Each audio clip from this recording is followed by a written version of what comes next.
Salut tout le monde et bienvenue dans ce nouvel épisode de Fun Deck.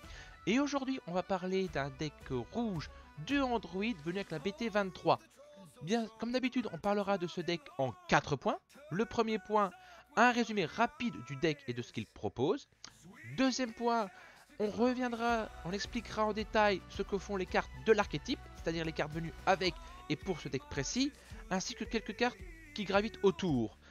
Et on verra aussi quelques cartes qu'il est bon de penser peut-être à mettre dans le deck. Troisième point, on verra quelques combos possibles à faire dans une game avec ce deck. Et quatrième point, dans une autre vidéo bien sûr, un duel contre un de mes coéquipiers où je jouerai ce deck que vous avez devant vous. Sur ce, c'est parti pour le premier point.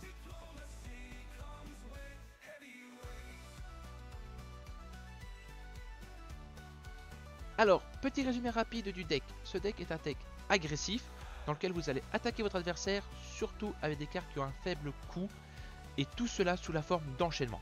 Je m'explique. Suite, par exemple, à l'attaque de votre leader. Pour un certain coût en mana, vous allez pouvoir ramener un des androïdes qui a sous votre ville, attaquer avec. Suite à son attaque, pour un coût en mana, vous allez pouvoir ramener un C17, attaquer avec. Suite à son attaque, vous allez pouvoir ramener une autre C18 différente, attaquer avec. Et pour un dernier coup en mana, suite à l'attaque du C18, ramener un dernier C17 qui pourra attaquer aussi. Voilà en gros comment le deck se joue. Ah oui, petite subtilité. Comme tous les decks venus avec la BT23, ce deck, comme vous avez pu voir dans mon exemple, base son gameplay autour de la Z Extra qui va avec. On verra les effets dans le deuxième point. Et ça tombe bien. Deuxième point.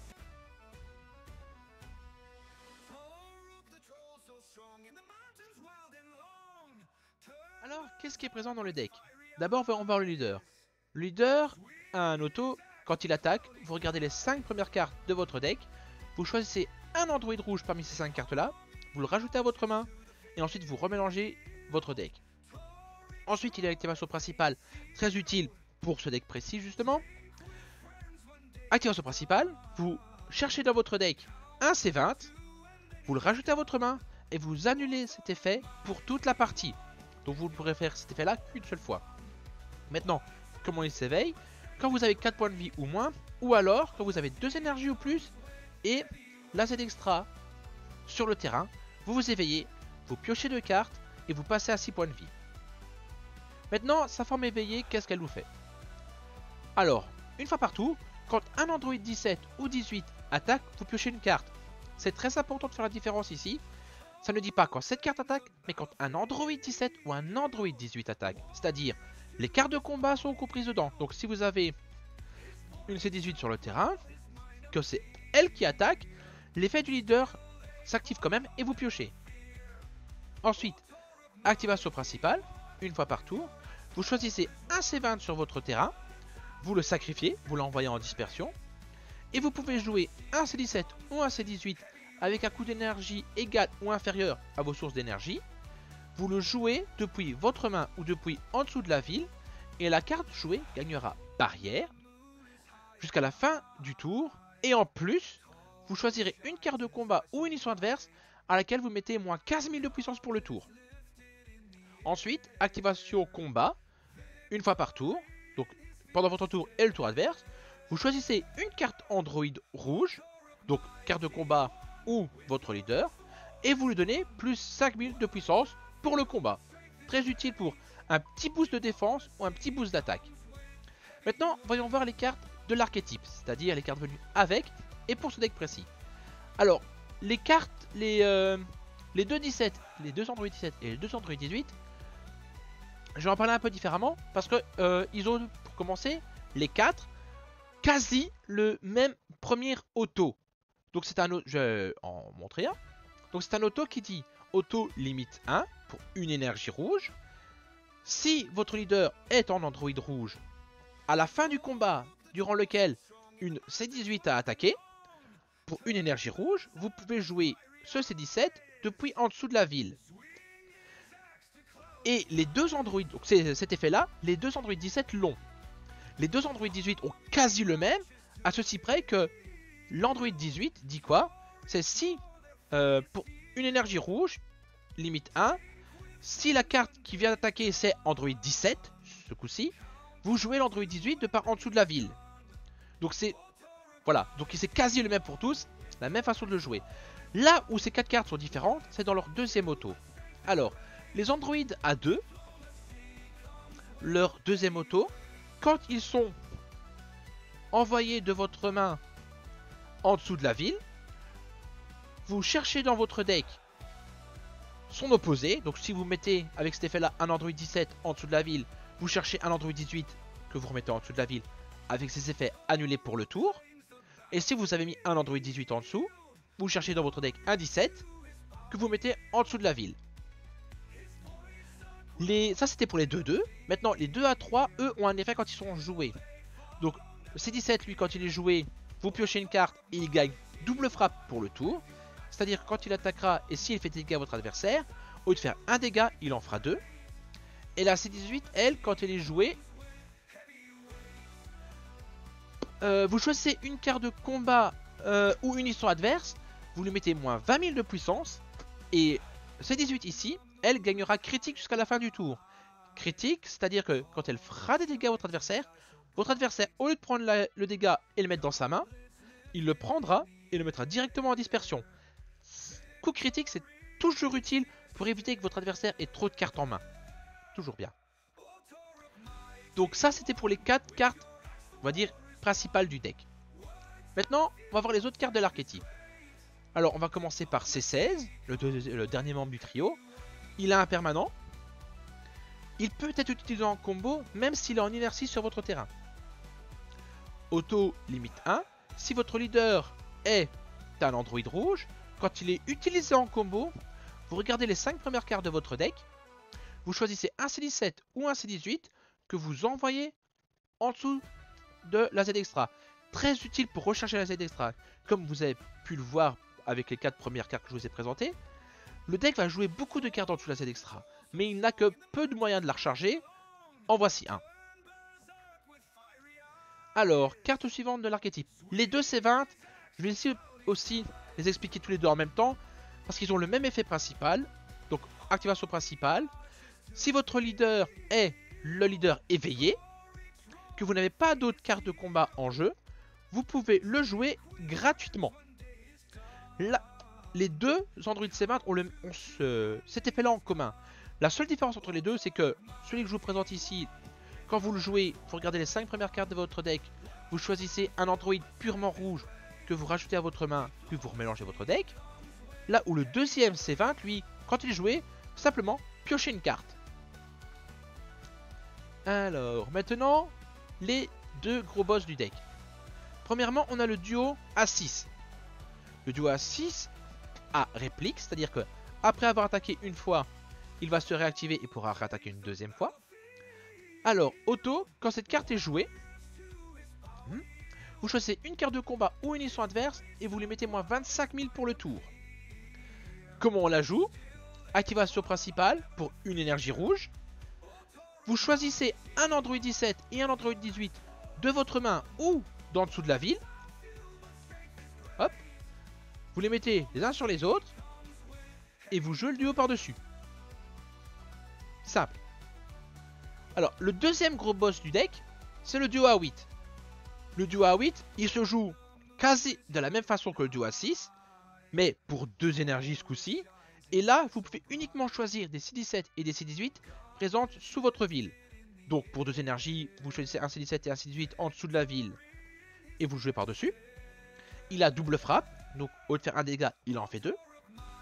Auto limite 1, quand il attaque, vous choisissez une carte combat adverse et vous lui mettez moins 30 000 de puissance pour le tour. Ensuite, activation principale ou combat, vous pouvez le sacrifier pour jouer les deux cartes qu'il y a en dessous. Très utile pour continuer à agresser votre adversaire ou pour une sorte de défense, on va dire ça comme ça.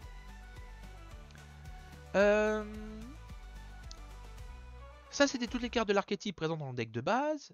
Maintenant, on va voir le Z-deck. Alors, la Z-extra que je présente depuis là tantôt. Ah, c'est la ville de l'Ouest détruite. Elle a Z-stack 1. Z-stack 1, ça veut dire quoi? quand vous jouez la ville de l'Ouest, vous cherchez dans votre Z-Deck la carte ciblée par l'effet Z-Stack, donc par exemple ici Axel Dance, et on la met en dessous. Tout simplement, c'est ça l'effet de Z-Stack. Elle coûte 6, et donc 6 énergies et une énergie Z, mais ne vous inquiétez pas, elle a un permanent. Si votre leader est le leader qu'on joue, elle coûte plus qu'une énergie et une énergie Z. C'est quand même mieux, vu qu'il faut l'avoir sur le terrain pour pouvoir s'éveiller. Ensuite, activation principale une fois par tour. Vous choisissez dans votre main un Saiyan rouge ou un Android rouge que vous mettez en dessous de la ville. Vous piochez un. Premier moyen de mettre des cartes en dessous de la ville. Maintenant, la carte qui est en dessous, qu'est-ce qu'elle fait? Alors, Axel Dance. Axel Dance a deux effets principaux en limite 1. Le premier, si vous avez 4 énergies ou plus et que vous sacrifiez 2 de vos énergies Z, vous la passez par-dessus la ville de l'Ouest, vous choisissez un des 2 UO8 qu'il y a sur votre terrain et vous donnez plus 5000 de puissance pour le tour. Ensuite, deuxième effet,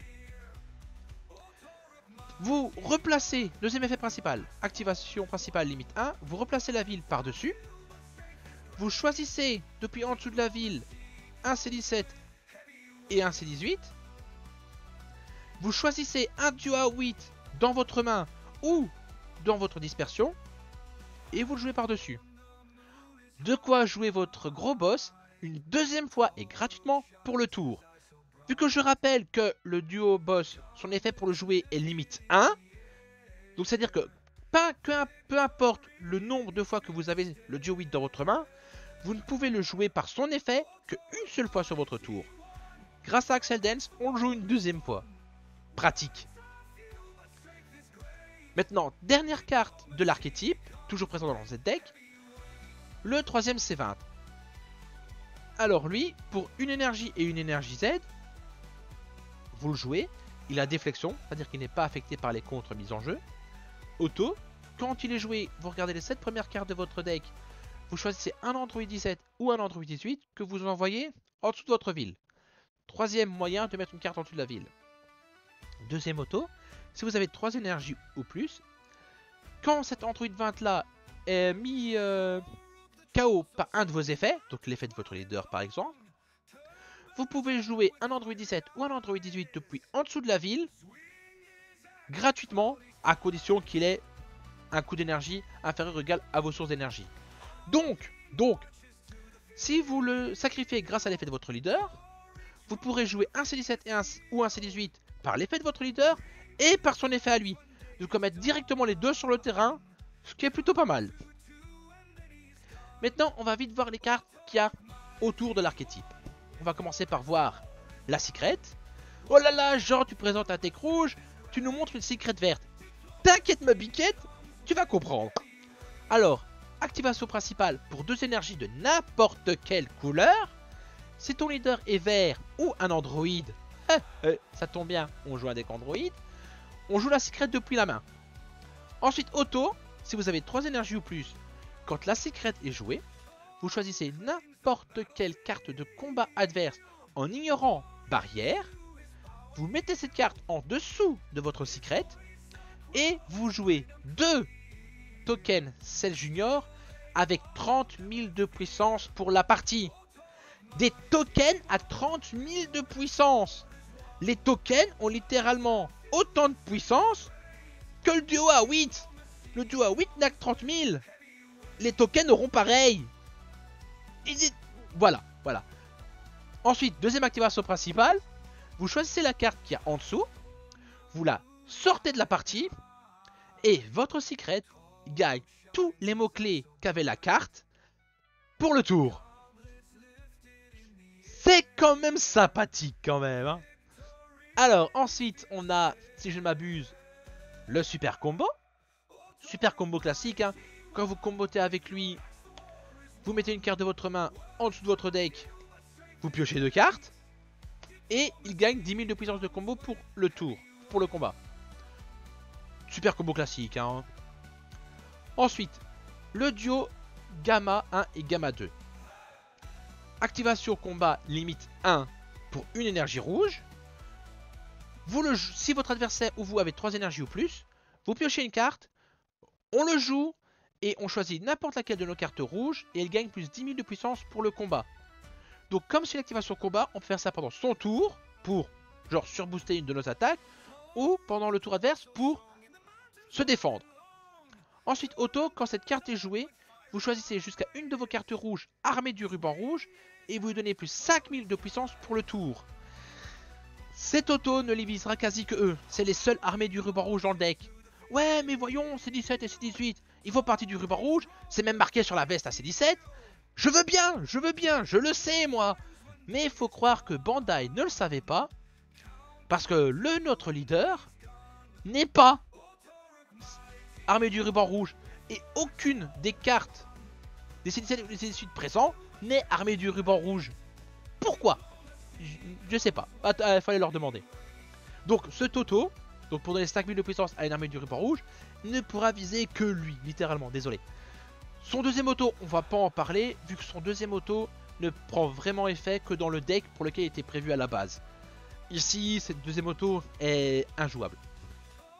Carte suivante, Selmax. Allez, c'est vrai, lui aussi, c'est un armé du ruban rouge, désolé. Il a bloqueur, donc c'est à dire que s'il est actif sur votre terrain pendant le tour adverse, vous pourrez dévier une attaque adverse contre lui. Alors, activation principale, limite 1 pour une énergie rouge. Si vous ou votre adversaire avez 3 énergies ou plus, vous le jouez depuis votre main. Auto, quand cette carte attaque ou active bloqueur, vous le réactivez et vous lui mettez moins 15 000 de puissance pour le tour à la fin du combat. Donc, il faut bien faire attention à l'ordre des choses. On le réactive et il gagne moins 15 000 après le combat. Donc, le premier blocage ou la première attaque que vous allez faire sera une attaque à 25 000. Et après avoir résolu l'attaque, il se redressera et passera à 10 000. Ça permet justement d'attaquer 2 fois, ou à son tour d'attaquer une fois, de le réactiver, et au tour adverse, de bloquer 2 fois. Deuxième auto, quand cette carte est mise KO ou retirée du terrain par un effet de carte, vous choisissez une carte de combat adverse et vous lui mettez moins 30 000. Ce deuxième auto est la raison pour laquelle votre adversaire va hésiter à vous l'enlever ou à surcomboter pour le tuer. Ensuite, ça on a vu. Explosive Dance. Explosive Dance. Le Floodgate par excellence rouge. Le Floodgate rouge par excellence. Donc une extra à 1. Contre-attaque limite 1. Donc une seule fois par tour. Enfin une seule fois. Ouais. Si votre leader est rouge, vous annulez l'attaque. Et si vous avez 4 points de vie ou moins et une Z extra en jeu, à chaque fois que votre adversaire voudra attaquer avec des cartes de combat, il va devoir sacrifier des cartes qu'il a en énergie Z pour pouvoir attaquer avec une de ses cartes de combat. Mais les cartes qu'il doit sacrifier de ses énergies Z doivent avoir une puissance égale ou supérieure à la carte qu'il va attaquer. Exemple, si par exemple ici je suis sous effet d'Explosive Dance et que je veux attaquer avec mon duo à 25 000, je vais devoir enlever des cartes de mes énergies Z qui ont 25 000 de puissance ou plus. Donc par exemple, ici, je ne pourrais enlever que elle. Si je n'ai pas de carte pour faire 25 000 ou plus, je peux pas attaquer, tout simplement. Donc, très pratique contre les decks qui ne chargent pas beaucoup leurs énergies Z. Deuxième Floodgate rouge, il en a fait plusieurs, lui. Topo. Topo, donc à la base coûte 4. A, contre-attaque. Donc vous choisissez une carte de votre main que vous envoyez en défausse. Vous annulez l'attaque en cours et vous jouez Topo. Ouais, genre annuler l'attaque pour 4 d'énergie, c'est pas rentable. Permanent, si c'est le tour adverse, tout simplement, vous réduisez son coût en énergie de 3. De 2, ouais. 3 ce serait trop pété. Non, franchement, croyez-moi, jouer Topo pour 1 c'est trop pété. Donc non, vous réduisez son coût en énergie de 2.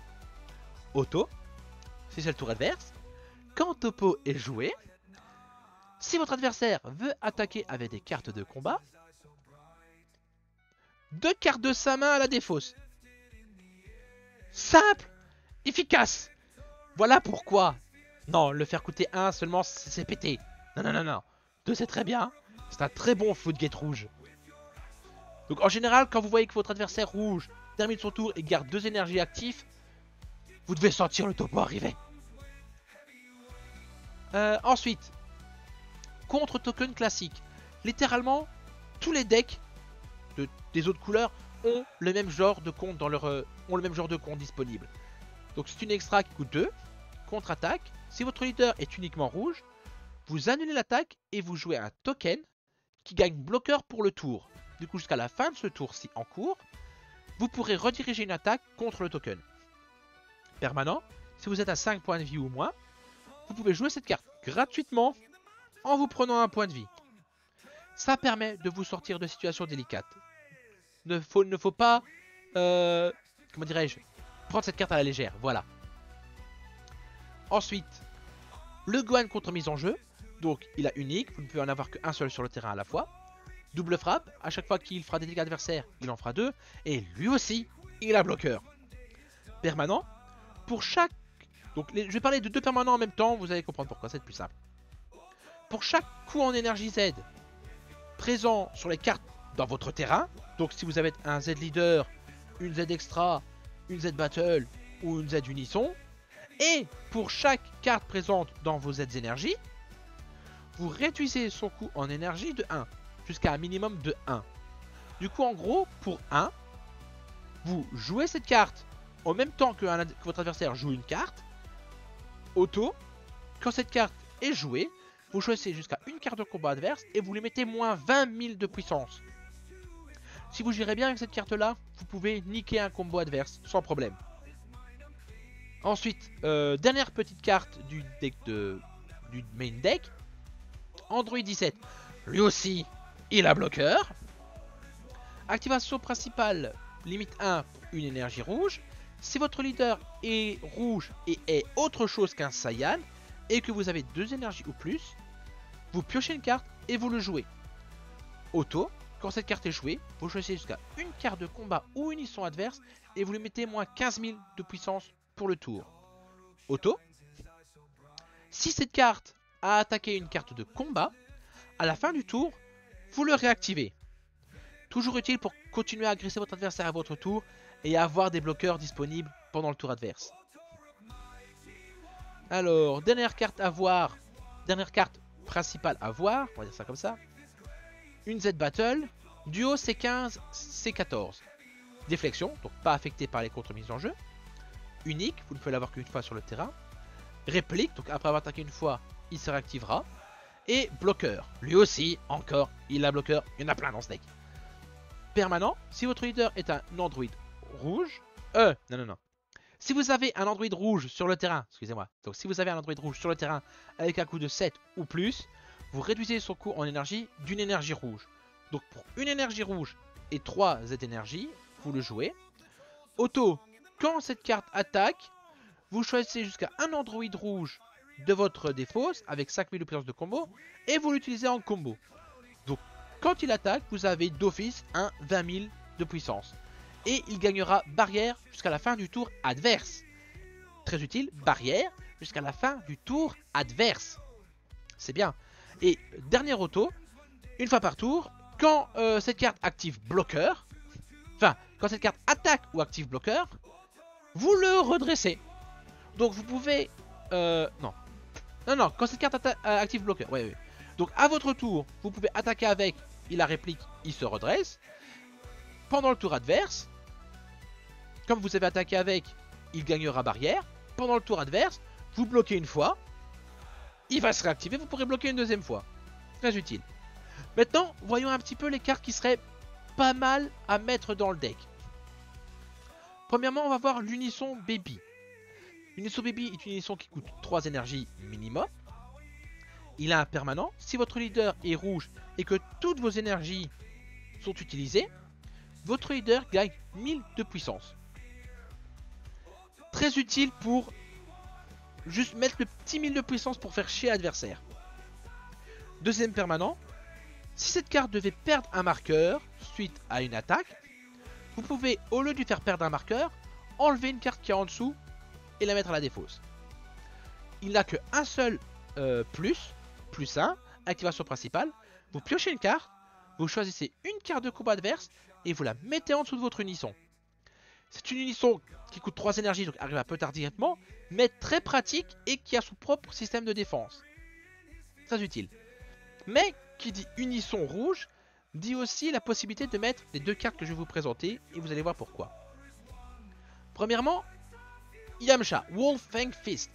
C'est un contre-attaque extra pour un coût de 1. Si votre leader est rouge, vous choisissez jusqu'à une carte de combat ou leader adverse et vous lui mettez moins 10 000 de puissance pour le combat. En ignorant barrière, cela. Il a un permanent. Si vous avez un unisson rouge en jeu, vous pouvez le jouer gratuitement. Voilà pourquoi, quand je dis avoir un unisson rouge permet de jouer ça. Parce que sinon on devrait le jouer pour 1. Deuxième raison de l'unisson rouge, Videl.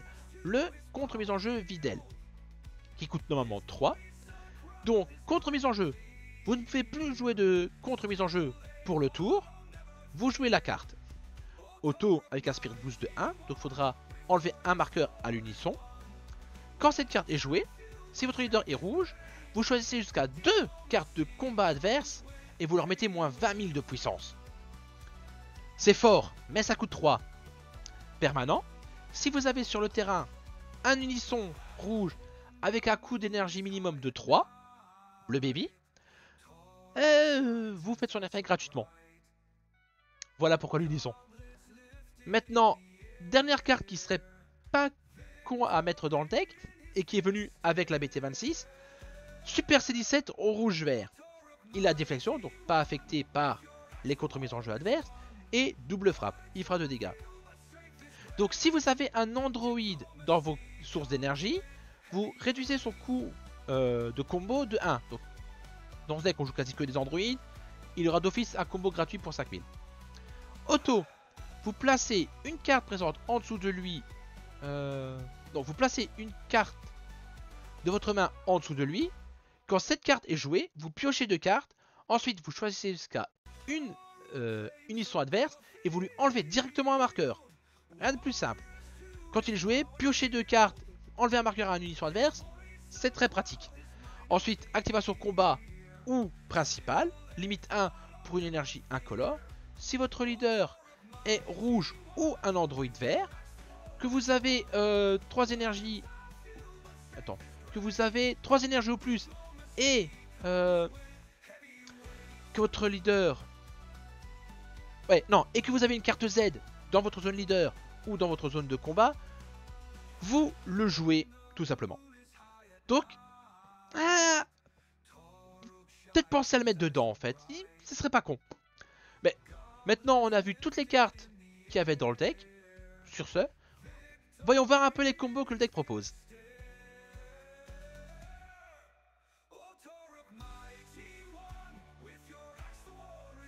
Alors, les combos, on va principalement en voir un, parce qu'il est assez conséquent et que la première chaîne, je vous l'ai présenté dans le résumé.